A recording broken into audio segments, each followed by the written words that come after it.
So last night was, hi everybody! Oh, Lord. It's the CC and JT Amateur Hour. Production values to go to die. Over there is CC, blushing. And over there is JT. Notice the flowers? Pretty flowers. Very pretty from JT. Very pretty. Anyway, welcome to episode 216 that's taking place here on Sunday, March 23rd, 2025. Wow. This year is flying by already. Yeah, it's been fun. Here before we know it, it's going to be April. We're going to have a busy April. We're going to have a busy May. We're just busy. We're not saying that to complain. We're just saying that because, retirement is so relaxing. I guess it depends on what you decide to do in retirement. Yeah. We if you're new to the experience, we are writers of a particular age. We've been doing this for a while. And while we may not be financially, successful, we have quite the inventory now, and it's getting bigger and bigger and bigger and bigger. And we're producing books that we're proud of. We're producing books that we're writing, and most importantly, we're producing books that do not have artificial intelligence.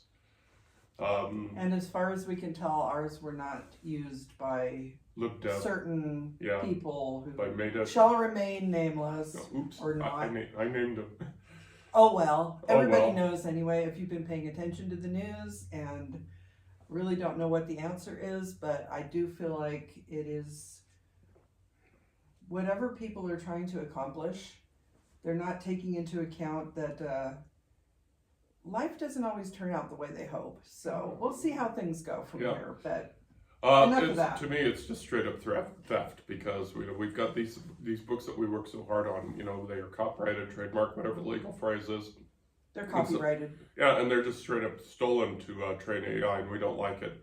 But then there's the argument that now if we're using programs, certain word processing programs have AI built into them. So are we completely writing without AI? Yes. But yes, we are. We are, but I have disabled that within my program, but it's still attached to it, so God knows what to do. No, I do not.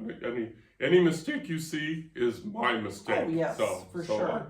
I write my stuff. Okay, we'll get off our box now. That's not what you're here for.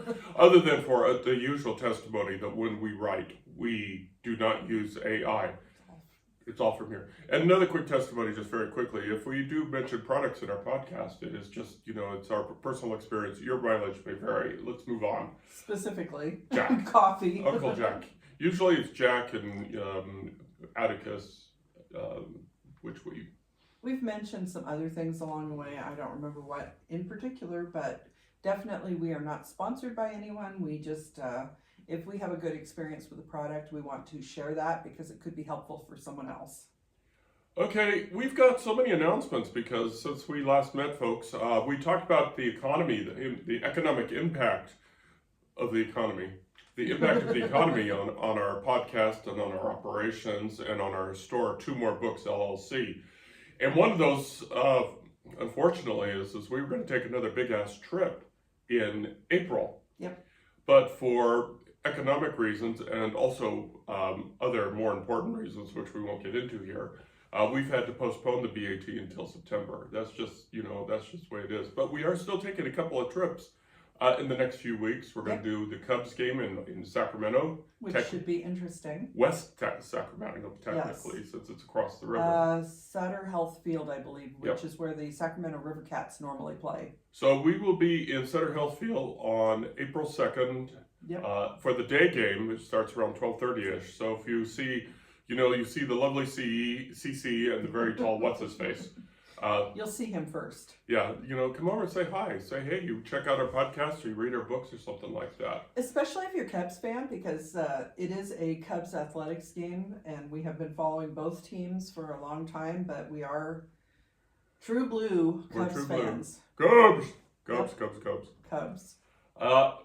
We are also excited because we have two book signing events coming up. Tentatively on April 13th, we're going to be sitting in the beautiful lobby, the atrium. The D. McGuinn Concourse at the Nevada State Museum. And we're going to be signing the three books that are in the library there, Zoe and the two sheriff's books. Yes. So we're looking forward to that, and it's tentatively April 13th, which is As far as we know. Palm Sunday. Yes. So if you are in the Carson City area, come on down and say hello. Yep. But equally as exciting, but on a much bigger platform, is we are scheduled on June 28th at 1 o'clock. We are going to be in Barnes & Noble in South Reno on South Virginia. We're going to be right there by the door, and you're going to see our smiling little faces. You poor things. And so we're very excited about that. And that's going to be really, really fun. And so we're going to bring a bunch of books. We're going to be signing. We're going to be talking to y'all. So again, if you are in the Reno area, you'll hear so many reminders between now and June, because we're giddy about both. We're giddy about both because the museum is going to be our first experience. Yep. Meeting with the public in that kind of environment. Your first experience. Yeah, that's true. You've done it before. I've done it before. Yeah, but I have not done it before, so I'm going to be twitchy. That's why I'm there. Yeah, but it should be fun. It should be a good time. It will be a lot of fun. And the Barnes & Noble one should be fun too. Yes, and it is. I don't know. It's something that we aspire to. I know many writers aspire to do book signings, particularly in large bookstores. There really aren't that many left. I mean, one of the dreams we've talked about, our pie in the sky dream, is to be able to do a book signing at Powell's in Portland, Oregon, the City of Books, which is absolutely massive. I want to go back there. I love that store. If you're listening, Powell's, hi. Hi. We love Powell's. We love Powell's, and right across the street is a Shake Shack. Shake Shack, yeah. Where really good food. Again, not sponsored. We just really like it. And so that's part one of our big announcements. Mm-hmm. Part two of our big announcements involves our online bookstore, right? Where we have done a massive drop in prices out there, and to encourage you, our listeners, to spend some money through our website. And we ask that we worked very hard to give you a lot of choices. We of course are on Amazon like everybody in the world, but we're also on Barnes & Noble, Google, Kobo, and Apple Books. In addition to that, we went through Drafted Digital, and we went big time international. So we're on a very famous German site. We're on a French site. Mm-hmm. Kobo took us around the Asian countries, right? And so it's really fun to go out there and see, Sheriff in Nevada.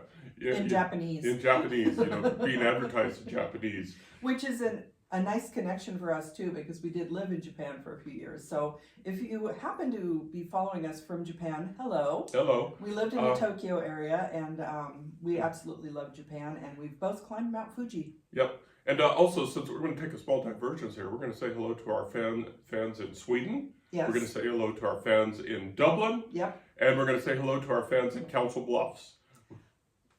Which hello. is cool. We've been there too. We've been there too. I think we saw a production of Little Shop of Horrors. Yeah. A stage production of Little Shop of Horrors in Council Bluff. It may have been, I don't know if it was a local college or something, but that was a very memorable experience, and we've been to and through Council Bluffs quite a bit. And so anyway, back to the main guest. On our bookstore. As I said, we did a lot of work to get the books out to the platforms. Mm-hmm. But what we really want people to do is to go to our bookstore, bookstore that you can get to from carsonhume.com. And you're going to see that the prices are very comparable to the platforms. Mm-hmm. Very comparable. And of course, just like the platforms, we're going to ask you to pay for shipping and handling and tax. But still, the prices are extremely comparable. We've got some, we want to get some of this stock off our floor. We have a couple bookshelves over here full. And we're willing to sign each of the books, and we're going to wrap the books in a little thing and give you bookmarks and stuff like that, stuff that you're not going to get on the platforms. Mm-hmm. So please, if you are considering a paperback, of course we're thankful when you do go out to the platforms. Yes. But we're even extremely thankful when you go out into our bookstore. So, and the prices are slash. And especially now, if people do not want to use some of those larger platforms, we definitely encourage you to come directly to us or to any other independent author who's doing the same thing, because, you're really helping us out. We mentioned that the economy is really hitting independent authors hard. So a lot of people have been posting that their sales are way down, and some people do rely on that as their main source of income. We're hoping to augment our income with ours, but it's definitely reach out and help independent authors whenever you can, because you're supporting small businesses, and it's, you know, you make someone's day. Even if you buy a copy of something, you really make someone's day. Yes, you would just cheer us up so much. Okay, I think that's it with the announcements, so we're going to go ahead and mosey on over to current projects. Well, do we want to talk about the, no, I'm talking about the books here. Not books. Those two, Zoe. Sure, let's talk about The that. covers. You know, Okay, we so you'll talked about notice- this at length before. Previously, we've been talking about this cover of Zoe. That's but the blue cover. The blue cover. The author calls it the blue cover. So we recently ordered a copy of the paperback version of the cowboy cover, and it's very striking in physical form. Really love how you can't tell on camera, but it looks three-dimensional when you see it in real life, and it's very cool. So there are now 2 paperback covers available. So if you have a particular favorite cover, we don't have a lot of these in stock just yet, but we'll be getting more. So definitely check out Zoe in particular. Well, actually, JT's for clarification, this one is not out on our bookstore yet because No, we don't that's what I'm have saying. stock. We don't Right. have any stock except for this guy here. And we're not. What I'm saying is we have stock coming. We do have stock coming, Yes. and what we're going to do is we're going to put this up on the bookstore as a special edition, and it'll be clear that the content is exactly the same. The same file that we downloaded from Atticus fills the center, except this is white interior, and that's it. Okay, anyway, Doesn't matter. it doesn't matter.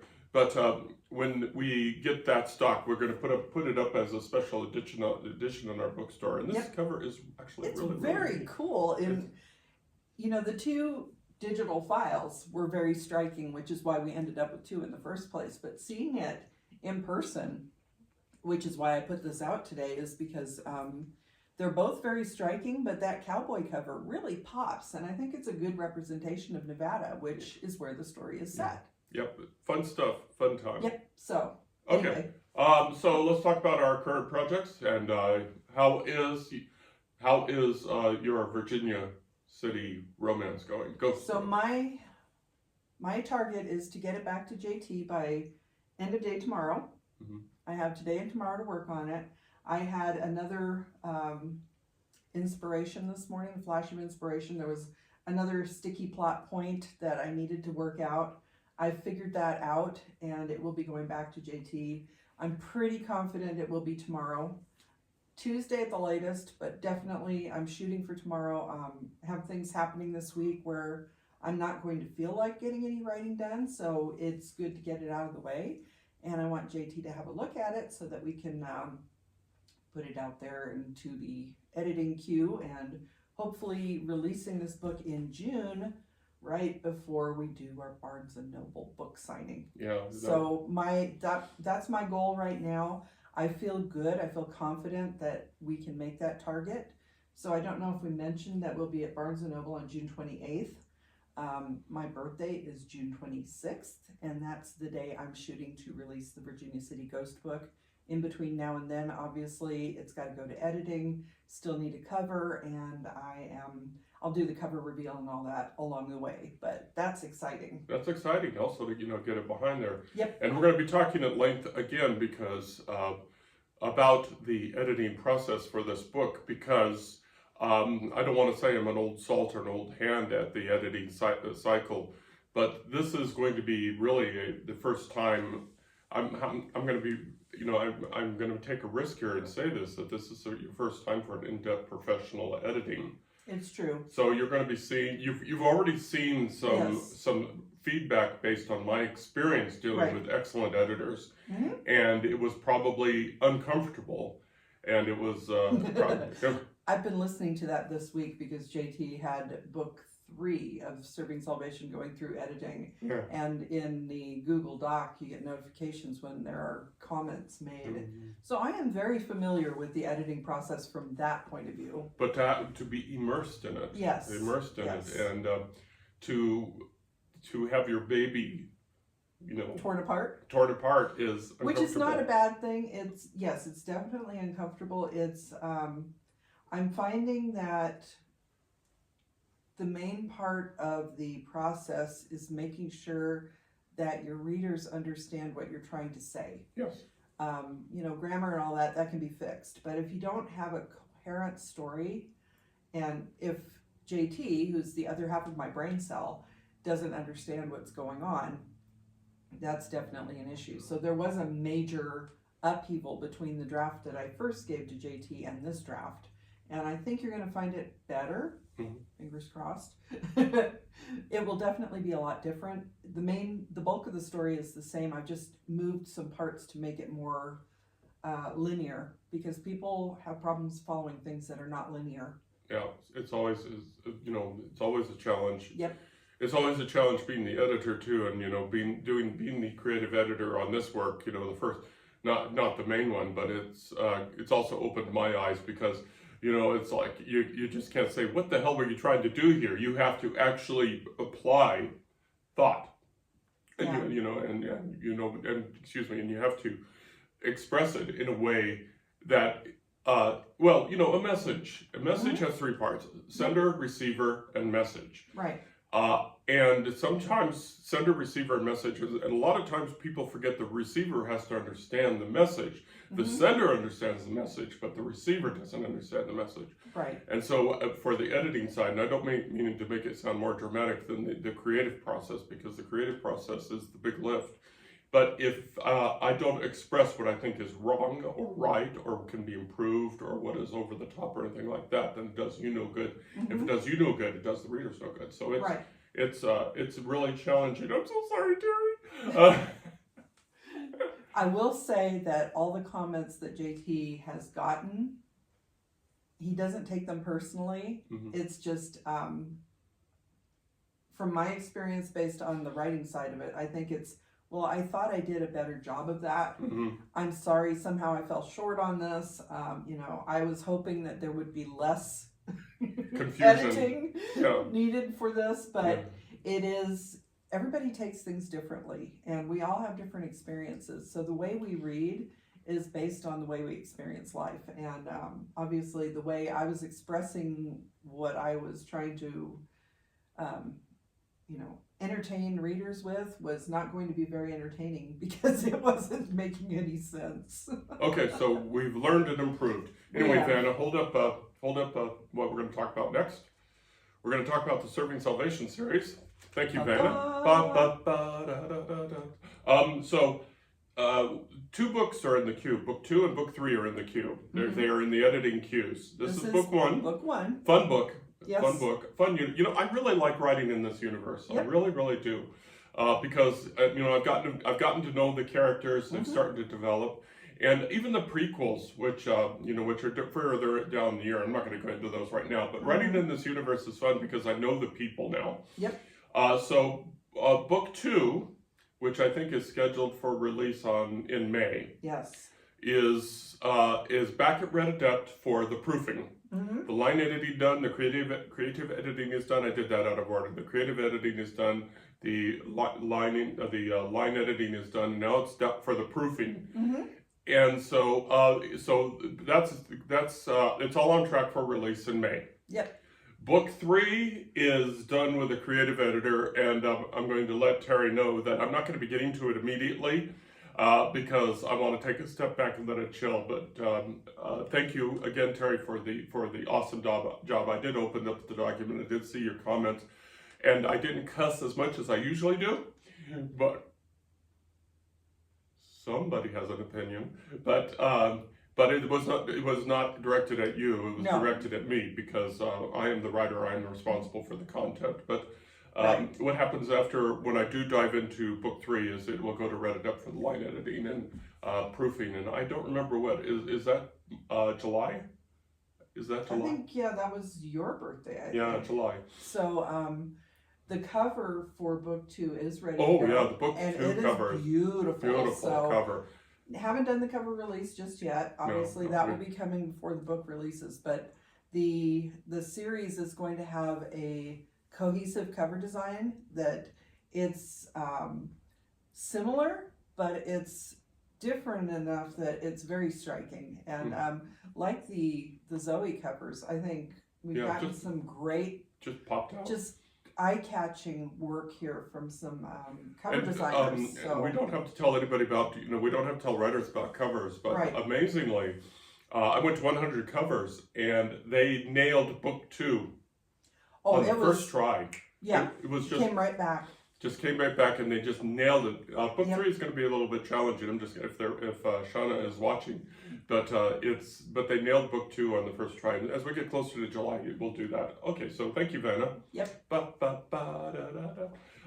last note on the editing, the creative process is I had it up and I've completely forgotten. It's Maggie book 3. Maggie book 3. So Sheriff of Nevada book 3. Is heavy in development. That's what's been taking my attention. I'm trying to get as much done of it as I can before I get the VC romance book. And right now it's up to 63,000 words. And being a pantser versus being a plotter, I don't know how much more I've got. So it could be 80,000 words. I don't know. But it's coming along. It's coming along. I'm writing a very emotional scene right now.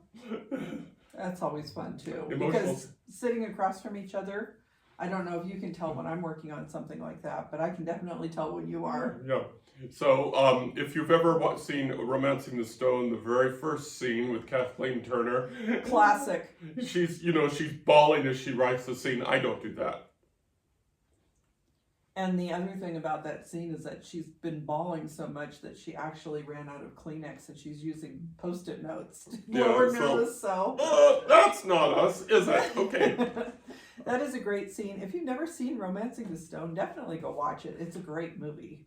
Okay, so and we're targeting that one for the release in October. So the books that we've talked about, and we haven't even mentioned the prequels to the Salvation series. Right. But right now, so we're talking about releasing your. We'll do it in order. We're talking about releasing Serving Salvation Book 2 in May. We're talking about releasing your book in June. We're talking about releasing Book 3 in July. Yes. And then we're going to sneak the prequels to the Finding Salvation in there somewhere. Right. And then the Maggie. Actually, it's going to be after the Maggie release, which is going to be in October. Well, I'm hoping to slide a couple more of my books in there too, because I have books 2 and 3 of the Restless Spirit series, which book 1 is the Virginia City Ghost book. So hopefully those 2 books will be slid in there somewhere. I think we were looking at maybe September for the second one, and sometime around the end of the year for the third one.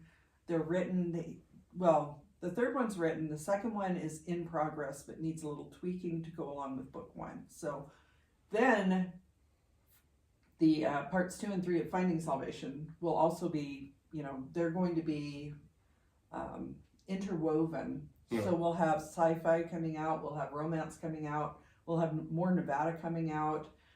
We've got a variety of things. So if you don't like a particular genre, just look around. We might have something else you enjoy. Yeah. Okay, and really wait 5 minutes if the weather will change. Right. We're going to talk now probably what we advertised in social media, and it's it is about road trips, and we have to admit we're road trippers. We like taking road trippers. Planes, we can do planes when we want to. When we've taken our usual plane trips, our first long plane trip was going from Reno to Tokyo by way of Anchorage. Actually, it was Oakland. You're right, Oakland. We left out of Oakland. We went from Oakland, and that was interesting. We went from Oakland to Anchorage to Tokyo. And then when we came back, we did Tokyo to San Francisco direct. And that was all very much fun.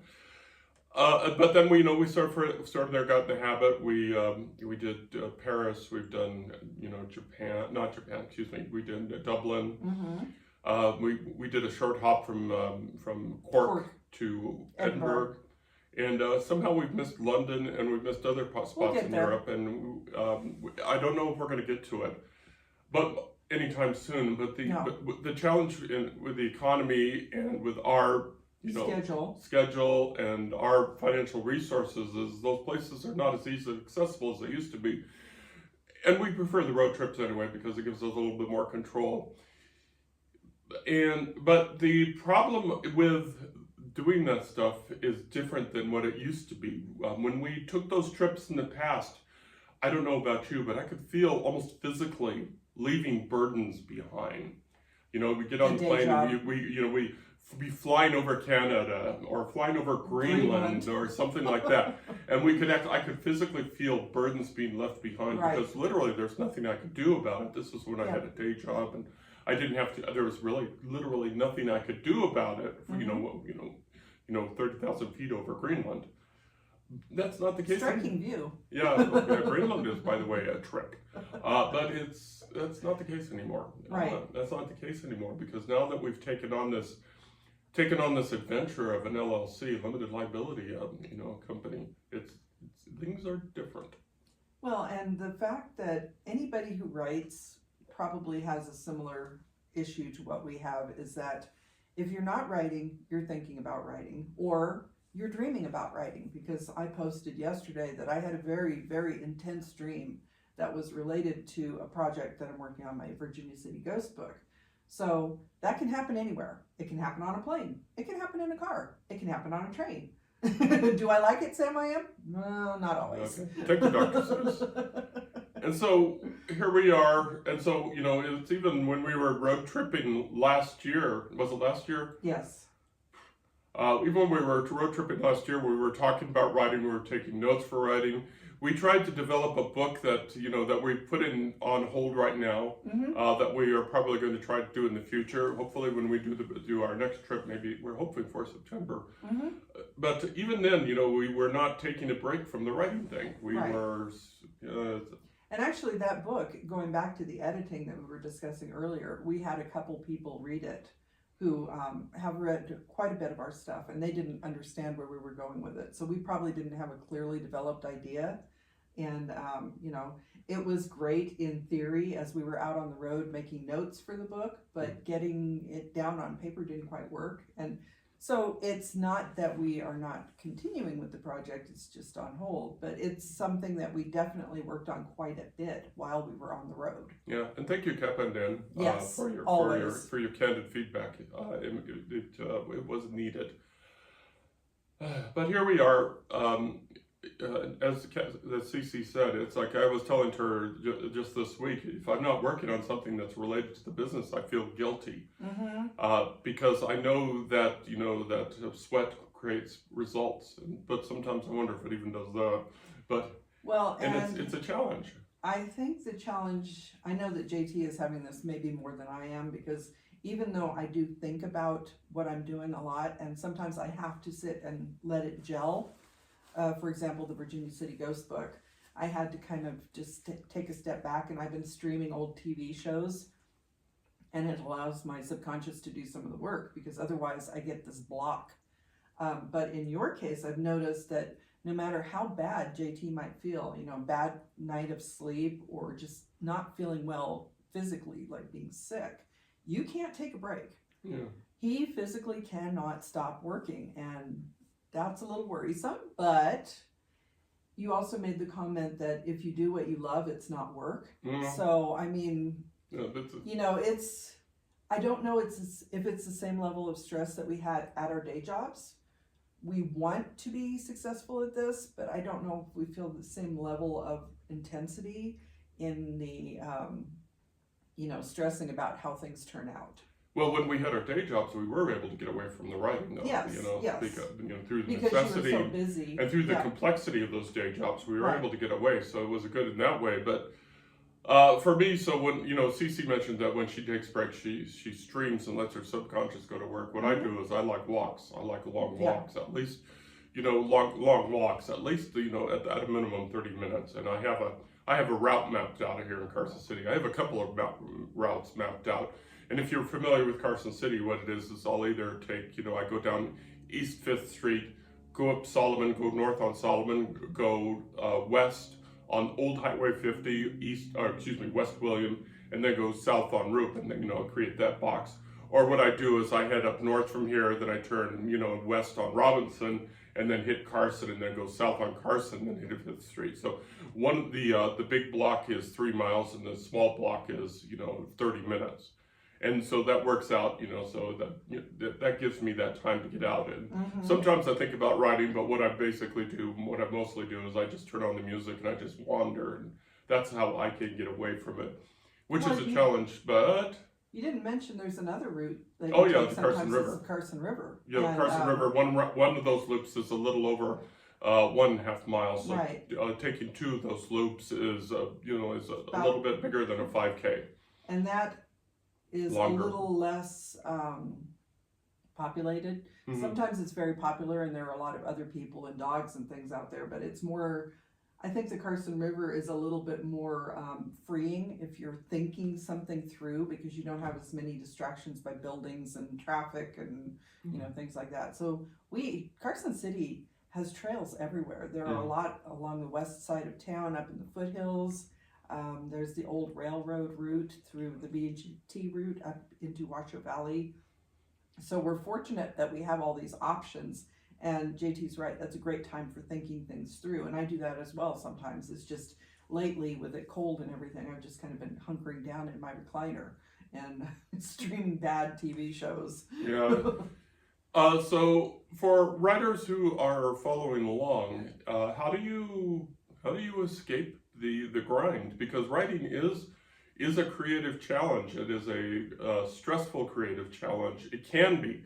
Now, me, when I get into it, He's out, because with the cochlear implants, he has the ability to stream music directly into the implants and tune out the rest of the world. So it takes a lot to get his attention when he's doing that. And I think that in some ways is freeing, and I almost envy it, because the least little noise, I can hear the neighbors, I can hear the dogs, I can hear the planes flying overhead, and I am easily distractible. So I think in some ways that is an advantage, and you do get very into the zone when you're writing. And that's something I've mentioned previously, is we have two very different writing styles here. Yeah, and one thing that I find essential and that I heavily recommend, strongly recommend, is that you set a timer, which is available in Windows. Just click timer, and you set timer to like 45 minutes, and then get up and walk around for 15 minutes. Because if I don't do that, I will sit easily at a computer for 2 or 3 hours writing without taking a break, and that's not good. That's not good for my back. That's not good for my butt.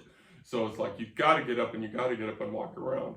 But let's get back to the main things. Again, I'm asking for suggestions from writers. How do you get away from writing a job that you can take with you literally everywhere? For folks with a day job, does your day job help you get away from it? And if writing is your day job, how do you step away? This perplexes me, because even when I'm streaming, I'm thinking. Well, and obviously I am too, because my subconscious is working on things. I think the answer to that in some ways, and this is both a good thing and a bad thing, that probably not thinking about writing would mean that we're not creatively juiced, and we don't have any projects in mind, and maybe it would be worrisome if we weren't thinking about writing, because people often ask writers, where do your ideas come from? Well, basically anywhere and everywhere, and the least little thing can spur an idea. So if you're going around and you're not thinking about writing, I'm wondering if maybe that means that your creative energies are pretty much tapped out. I don't know. Is that true? I could be completely wrong with that, but. And here we've given you, or tried to give you, 2 separate examples of independent writers who are, fighting this battle, and that's not even close to the representation that this issue needs to, because there's bazillions, as we know, bazillions of independent writers out there, probably all struggling with this in their own little way. Right. And so, if you have any ideas or any suggestions, we'd love to hear them, because right now we are working it, and then we work it some more. And I'm feeling also like part of the reason we're working it so hard is that we haven't yet found a readership.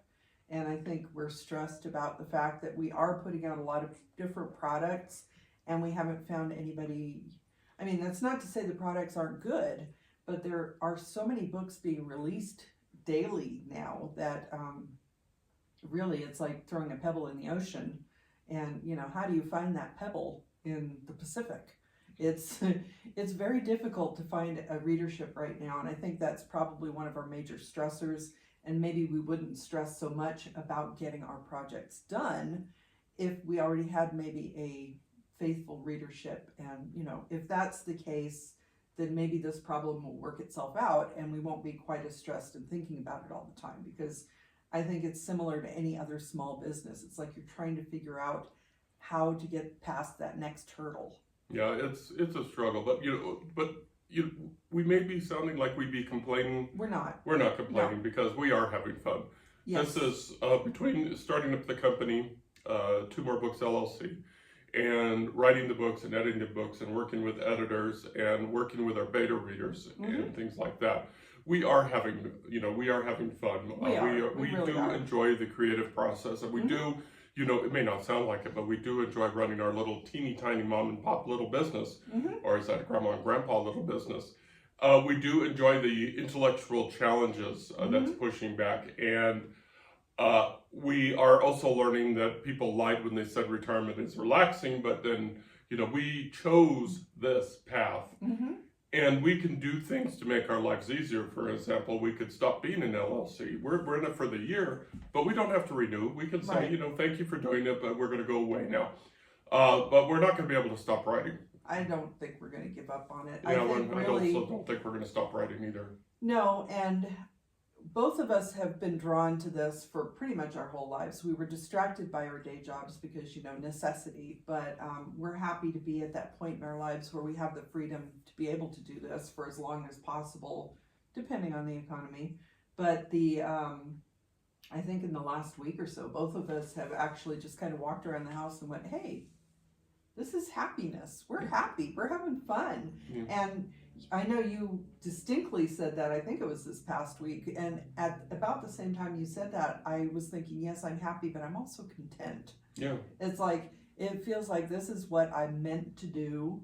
Whether or not we get successful readership-wise, I think we're still having fun. So we hope maybe somewhere along the line, somebody will pick up one of our books and start recommending it, and, we'll get at least a small readership. That would be exciting. And, if you can get us into Powell's someday, that would be awesome. If, New York Times bestseller list, which I researched, and it's doable. It's not really easy for an independent author because they do prefer traditionally published authors. But apparently if you have a really good release week, it is possible. Our daughter, who we've mentioned a few times, did make both New York Times and USA Today as part of an anthology of independent authors. So, we have some goals like that, and maybe that's some of our stress, is that we want to achieve things. And at our age, we're looking at how many good years do we have of working on like this, because it's already pretty exhausting. And, we want to achieve some of those goals while we can. Yeah, and that's really it. We're happy, we're content, we're keeping busy, and we're having fun. Really, this is kind of fun, and the people that we've met along the way have made this so much more fun.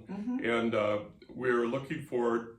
We are hoping to meet more of you when we do at least the 2 book signings that we are tentatively planned, one next month in April and one at the end of June. We hope to meet more of you, and we can meet with you and just talk with you. And then hopefully by then we'll be able to answer those simple questions, like, where did the inspiration from this book come from? Well, I was playing Minesweeper. Okay. Oh my gosh, that's a game I haven't thought about forever. There goes my back. Oh, Minesweeper. Okay. Or Tetris. But we are having fun, and we're trying to stay out of trouble. Well, I don't know if we're trying to stay out of trouble or if we're just causing more trouble. Because, making good trouble. We have plans. Okay. Commercial time, I guess. You can read all our books. You can get to our bookstore. You can read our blogs. You can see our other podcasts. You can learn about us. You can see pictures by going to our website at www.carsonhume.com, where we have quite a social media presence out there. In fact, There is in the menu at the top of the website. SM is our social media connection, so you can go in, you can check us out on social media, and you can see we're pretty much on almost every platform. And for the record, I am not on Pinterest, nor do I have an interest in joining Pinterest. I am on Pinterest, but I haven't done a lot with it. I'm hoping to change that and create some mood boards and things related to my books, but I'm busy writing. So you can check out our social media, you can. There's so many ways to reach out to us. Say hello. I do carry on conversations through my two gaming sites. I do have. I've been playing backgammon on It's Your Turn and chess on Game Not. Thank you, Game Not for decades, and will continue to do so. And I have interesting conversations on there with people about my books. So we respond. Check us out. Anything else we want to chat about? No, I think we covered it. We have a lot going on, and we hope you'll stick with us as we get through all these exciting adventures like the book signings. Yeah. Just one last note before we say goodbye. Happy spring. Yes. It's spring. It's spring. I just in the remember northern looking hemisphere. at your nutcracker. Yes, another one in my collection. This is my Easter rabbit nutcracker. So it's got little Easter eggs in his basket and everything. So how does that one work? Oh, I see. It's right there. Oh, that's so cute. No, it's funny because these are obviously meant for decoration only. And one of our grandkids was like, "Well, does it work?" And I said, "Not to crack nuts." Not to crack then nuts. why is it a nutcracker? Well, Okay. let's not go there. Let's not go there. Okay, so sitting over there is Cece. And over there is JT. Thank you for listening along. Thank you for following along, and hopefully we'll hear from you soon. Until then, y'all take care of yourself. Take care. Love you lots. Bye-bye. Bye.